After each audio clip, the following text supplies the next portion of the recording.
So now we're going to go over how to add a contact into either an organization or if you find a candidate somewhere. So same thing that you can do with the organizations is you can click this filter, search by like the title that they might work in, or search multiple different things like their name, but also the title, or you could search it there. You could search the city that they're in or the state, and the user assigned again is the person who put them into the CRM. So that's not necessarily accurate just yet, or you can select between like the dates that they were added. If you don't remember their name, you remember you added them last week, you can use that as well. So say that you want to search for like a rad tech, you can search by rad tech, or you can search by radiologic technologist. So we're building a function to make those all housed in one place for all the different names you can have for something, but that's not built just yet. So in the meantime, just search the multiple different methods you can use for the same title, because there are normally a bunch of options for each one. When you want to add a contact, you click add contact. So you have to include their first name, their last name, their phone number.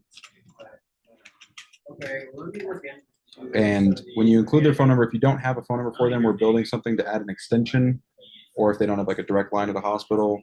If you don't have their phone number, you can't add the contact. We're trying to work on that and get that fixed. In the meantime, if they work at a hospital, just add the main hospital number. What it will do is create an activity for both the person and the organization as if you're calling that person. It'll be a little confusing. So if you see that happen a bunch and someone's like, no, I never talked to that person or I haven't talked to them recently, just understand that that's why the activity was there. But we're getting that fixed. This software is obviously very new, so we're working things out as we're using it. Then you want to click their profession or specialty.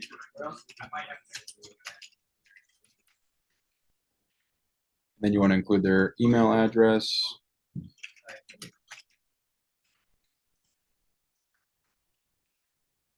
And then if they work for a specific hospital, you want to type in the organization here and then click it, and it'll link it to the correct organization. And then you want to also include their address. You don't have to put like specific city or anything like that. Even if you know what it is for the hospital, you could just put the city and state. Click it there. And if you have a resume for them, if they were a candidate, you click add right here, attach it. You'll be able to drag a file or click here and select a file. Or you can drag and drop it into here, and then you'll write a description and put resume. And then you could put like when you updated it, updated 8/2/2024. And then with the file there, you'll have the option to save, and you click save. And then at the end, you click save here. It'll save the contact into the CRM. And if you added somebody in here, you can go check to make sure that they're in the organization correctly.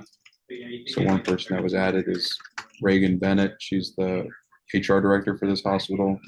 So I'll go to the contacts. You'll be able to see her right here. She's HR director, has her email, and her direct line is over here. And you can scroll to the right to see it. And if you click this, it'll make an outbound call to her with your RingCentral extension if you're logged in correctly. Click this option, it'll open up an option to send her an email, and it'll be addressed to that person that you clicked on for that link. If you select meeting, it won't address it to a specific person, but it'll create a calendar invite for you to create a meeting and invite someone to it. With contacts, you'll notice that you have details for them. If someone, so say we went here.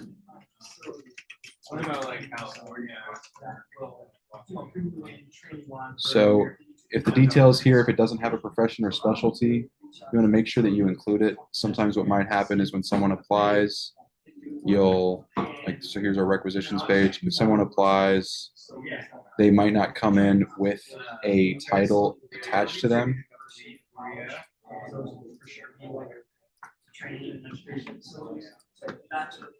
So this person right here, they don't have a profession, excuse me,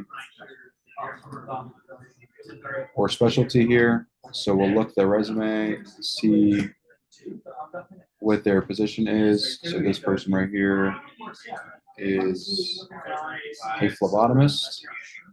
So we're going to go to this details portion right here, edit, add their profession or specialty, phlebotomist. So that way if someone else wants to look up a candidate in the area, they can find them and their address.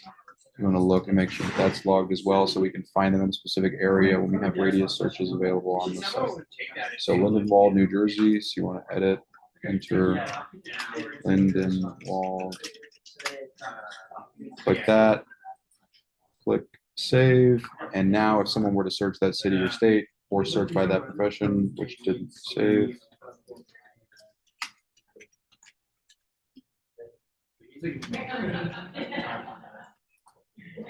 they'll be able to find them under that. Okay, that's not helpful. All right, so you can't add activities for candidates just yet, but you can add notes. These activities will be automatically logged. Say you move somebody through a pipeline, like Nick moved this person to responded. So as soon as he moves them by clicking these functions and dragging them over, it'll automatically log an activity there. And when I updated some information, it'll show that as well. But if you have additional notes you want to leave about this candidate, so Nick talked to this candidate, found out what they're currently making, wanted to include that information, found out what they're specifically doing, shows that they're not necessarily a candidate for the position we were recruiting for, but they could be for something else and they could be working towards it. So we want to make sure that all that information is annotated. So if he talks to this person in like 6 months or a year, that way he still has all this information relevant to him, or if someone else talks to him at a certain point, then we can kind of pick up where we left off there and not have to depend on remembering everything. With those contacts, there's an attachments form or tab to where you can add, like right here, she has a new resume. If she had any certifications we wanted to add, we can add, like if she ever got that ASCP certification, we can put that here. And then drag and drop the file there, click save, and it'll be logged there.